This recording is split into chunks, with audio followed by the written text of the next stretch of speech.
দীর্ঘ এক মাসের শ্যাম সাধনার পর পবিত্র ঈদ উল ফিতর ঘিরে রেল শহর লামডিংয়ে বইছে আনন্দ, উচ্ছ্বাস এবং ধর্মীয় আবহ। রোজার আত্মশুদ্ধি, সংযম এবং ত্যাগের শিক্ষা বুকে ধারণ করে মুসলিম সম্প্রদায় আজ পালন করছেন পবিত্র ঈদ উল ফিতর।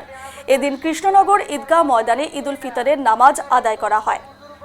সেখান থেকে আমাদের লামডিংয়ের প্রতিনিধি ধীরাজদের এক প্রতিবেদন দেখুন।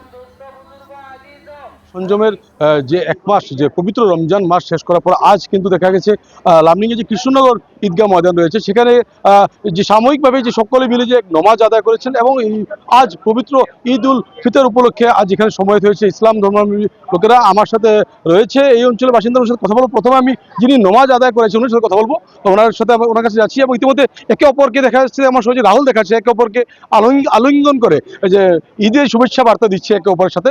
এবং এইভাবে কিন্তু লামডিংয়ের বিভিন্ন প্রান্ত থেকে আসা ব্যক্তিরা এখানে নমাজ আদায় করেছেন। আমি কথা বলবো জনাবের সাথে, আপনার পরিচয় প্রথমে জানতে চাই। আমি লামডিং টাওয়ার মসজিদের ইমাম সাহেব। আমি আমার তরফ থেকে এবং লামডিংবাসীর তরফ থেকে গোটা বিশ্ববাসীকে, খাস করে আসামবাসীকে ঈদের শুভেচ্ছা জানাইছি। আর সামনে দিয়ে এটা জানাই যে এই ঈদে আমাদের সবার জন্য শান্তি এবং আমন এবং সুকুন আমাদের মধ্যে আনক।